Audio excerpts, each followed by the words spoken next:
জানিয়ে দেব হাতে থাকা সর্বশেষ আপডেট, আন্তর্জাতিক সংবাদগুলোর শিরোনাম, এরপর বিস্তারিত।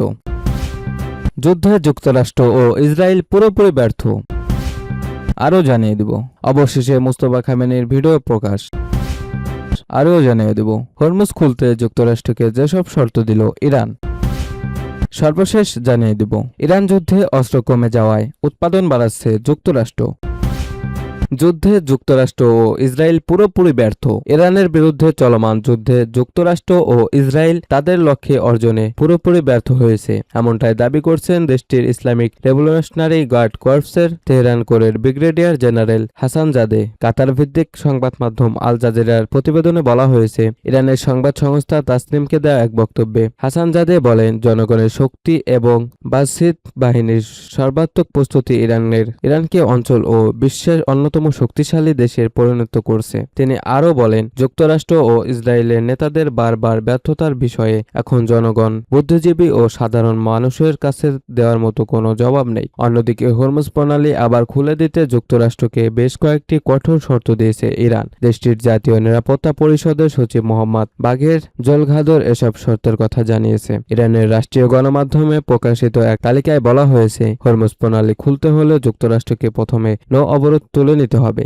সামরিক বাহিনী প্রত্যাহার করতে হবে এবং যুদ্ধ স্থায়ীভাবে বন্ধ করতে হবে। এছাড়া সংঘাতে ইরানে যে ক্ষয়ক্ষতি হয়েছে তার ক্ষতিপূরণ দেওয়ার পাশাপাশি বিদেশে জব্দ থাকা ইরানের সম্পদ ও মুক্ত করার দাবি জানিয়েছে তেহরান। জলঘাদর বলেন, এগুলো ইরানের জনগণের দাবি। 160 দিন ধরে তারা এসব দাবি জোরালোভাবে জানিয়ে আসছে।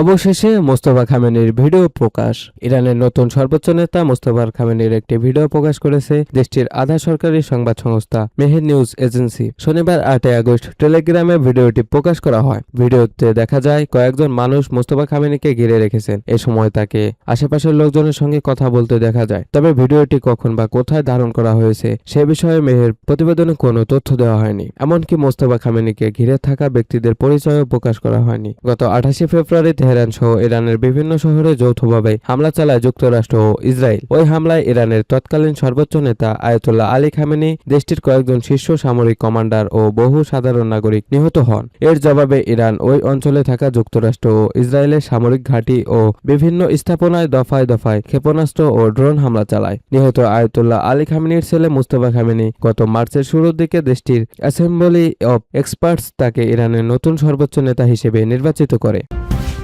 হরমুজ খুলতে যুক্তরাষ্ট্রকে যেসব শর্ত দিল ইরান। হরমুজ প্রণালী আবার খুলে দিতে যুক্তরাষ্ট্রকে বেশ কয়েকটি কঠোর শর্ত দিয়েছে ইরান। দেশটির জাতীয় নিরাপত্তা পরিষদের সচিব মোহাম্মদ বাঘের জলঘাদর এসব শর্তের কথা জানিয়েছেন। ইরানের রাষ্ট্রীয় গণমাধ্যমে প্রকাশিত এক তালিকায় বলা হয়েছে, হরমুজ প্রণালী খুলতে হলে যুক্তরাষ্ট্রকে প্রথম নৌ অবরোধ তুলে নিতে হবে, সামরিক বাহিনী প্রত্যাহার করতে হবে এবং যুদ্ধ স্থায়ীভাবে বন্ধ করতে হবে। এছাড়া সংঘাতে ইরানের যে ক্ষয়ক্ষতি হয়েছে তার ক্ষতিপূরণ দেওয়ার পাশাপাশি বিদেশে জব্দ থাকা ইরানের সম্পদ ও মুক্ত করার দাবি জানিয়েছে তেহরান। জলঘাদর বলেন, এগুলো ইরানের জনগণের দাবি। 160 দিন ধরে তারা এসব দাবি জোরালোভাবে জানিয়ে আসছে। তিনি আরো বলেন, আমেরিকা আচরণ সংশোধন না করা পর্যন্ত হরমুজ খোলা হবে না। এর আগে শনিবার ইরানের পররাষ্ট্রমন্ত্রী আব্বাস আরাকচি জানিয়েছিলেন, হরমুজ প্রণালী পরিচালনার বিষয়ে ওমানের সঙ্গে একটি সমঝোতা পৌঁছানোর খুব কাছাকাছি রয়েছে ইরান। তবে তিনি সতর্ক করে বলেন, প্রণালী পুনরায় খুলে দেওয়ার বিষয়টি আরও কিছু শর্ত পূরণের উপর নির্ভর করছে। এর মধ্যে